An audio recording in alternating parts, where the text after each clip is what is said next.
Welcome back to my channel guys. Ito yung gagawin natin ngayon na tayo ay mag-tune up.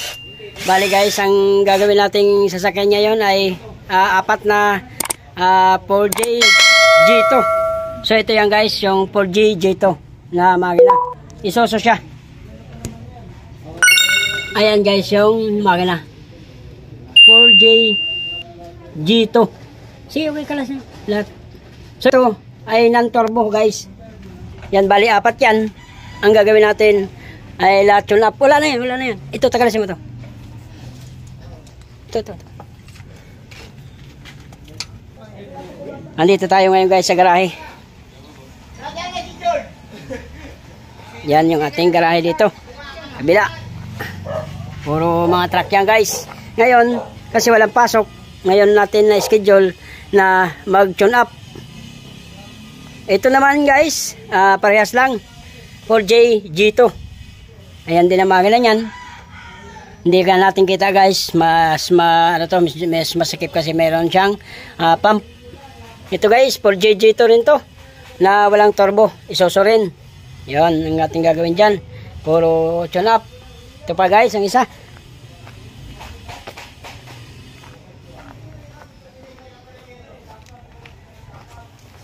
Ayan guys, ito. Isa pa to. Ayan, 4J G2 rin. So masikip lang sila kasi may pump. Ayan. Ayan guys. 4J G2 rin. Ito guys, wala naman silang turbo.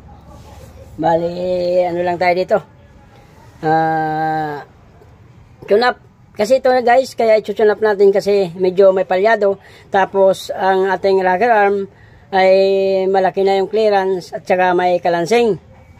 So guys, ang gagawin nating tune up ay long method. Tapos ang gauge na gagamitin natin dyan 0.14 mm. Bali kanya-kanyang gauge yan kung ilan ang gusto nyong gamitin. Basta ang sa akin guys, pagka ganito na 4G G2, ang ginagamit kong millimeter dyan is 0.14, yun ang ginagamit kong tune up dyan or clearance. Yan, bali ito guys yung ating mga unit na mini-maintain. Yan, lahat yan.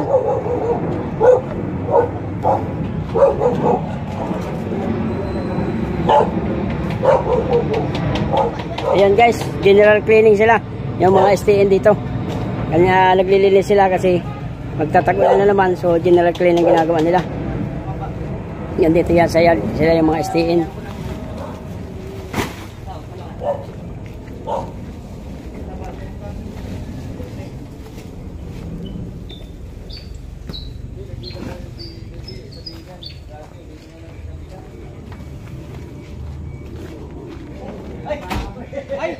Okay na, Brad?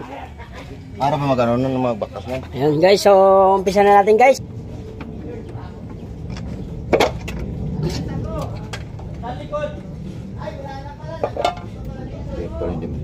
Yan. Bali yan guys, ang pwesto ng ating rocker arm yan ay nakados. So yan guys, yan yung pwesto ng ating rocker arm. Yan. Ang ibig sabihin, kaya natin nasabing nakados yan guys, kasi yung uno nating intake ay nakalubog. So yan, kung mapapansin nyo, nasa baba to. Itong uno natin na intake. Kaya natin masasabing intake guys, kasi nakatapat dito sa intake manifold. Ito guys, yung isang rocker arm exhaust manifold, kasi nakatapat siya dito sa tambutso guys. So yan, ang palatandaan yan. Ito ang exhaust kasi nakatapat sa exhaust manifold. Ito yung intake valve kasi nakatapat dito sa ating intake manifold. So yan guys, ang pwesto niyan nakados. Ito nakababa yung ating intake. Ngayon guys, pag kinunap ko to, ang susunod niyan ay uno. Ngayon yung lulubog ng uno, intake na 3. So yan guys, so tune up natin. Ilapit mo pa rito. 20, 13, 0.5, 13, bali 15 guys. Kasi ito guys, wala siyang 14. So ito guys, ang ating gagamitin na gauge 0.15 mm. So ito guys, sukatin natin. Kanya-kanyang ano yan guys, kanya-kanyang gauge yung gusto. Basta sa akin guys, pagdating sa 4GG to 0.15 mm ang ginagamit ko. So start natin. Ayan, napakalayo guys. Yun, ito medyo swabe pa, pero ito malayo. So luwag natin ang ating dos. Hindi yung maiksi. Ito. Yan guys, luwag.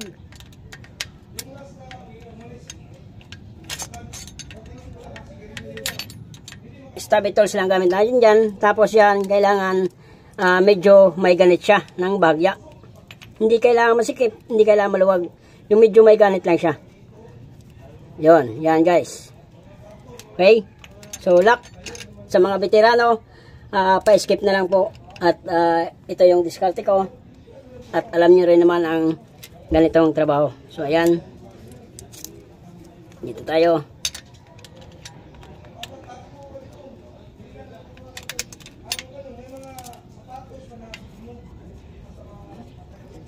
Yun. Okay?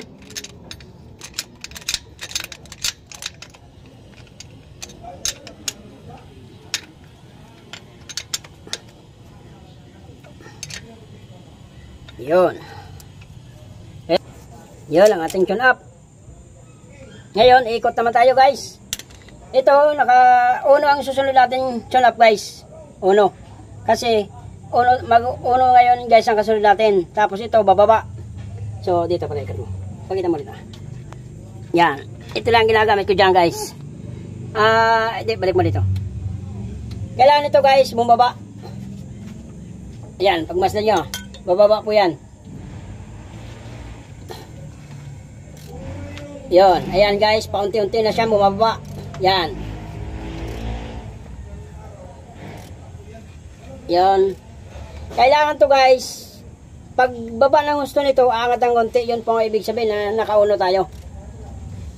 Yun. Yun.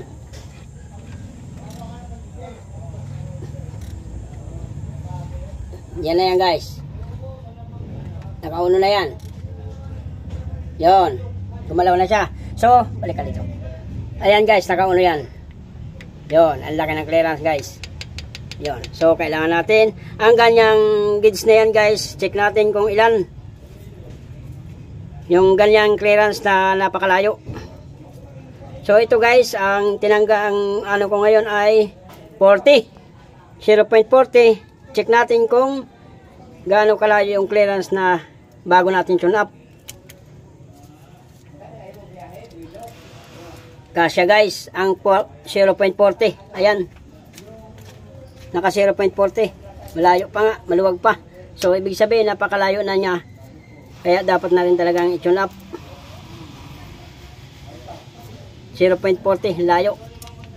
Ayan o. Ang kapal na yan. Ayan o. Yun. 10.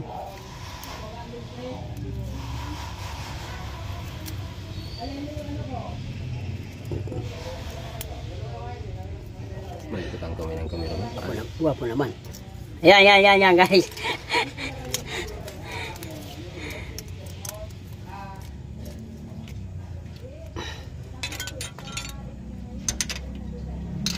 Luwag. Higpit.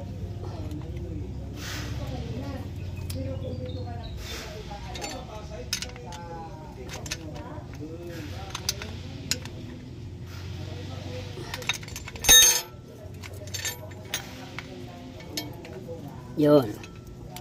Sobra naman. Konti lang. Okay.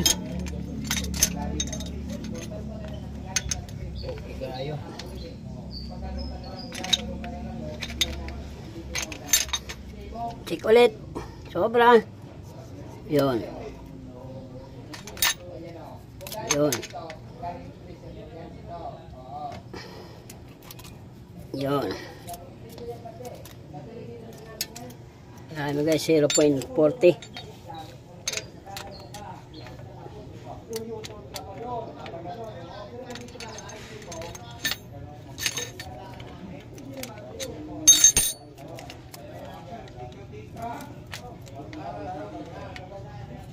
Yun. Okay. Yun. Yan ang tamang kulap. Tapos, guys, kasunod yan, 1, tapos na tayo sa 2. Nag-1 tayo. Ngayon, 3 ang kasunod. Kailangan itong exhaust na 3 ay bababa. Ay intake na 3 ay 4 bababa. So guys, bababa yan. Ikot ulit natin. Kasi sa 3 tayo. 1, 3, 4, 2. Firing order.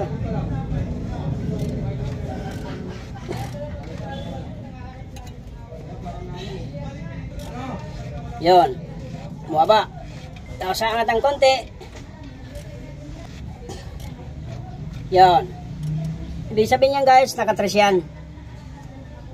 Yun o. Nilalaki ng clearance o.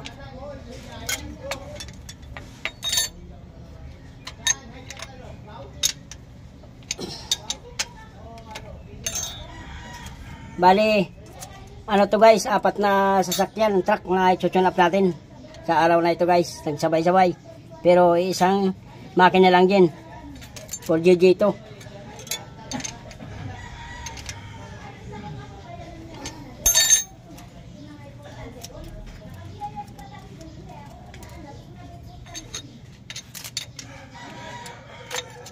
One, 3, 4, 2. Okay tayo eh. Anong point niyan? Ano? Chip? Torque?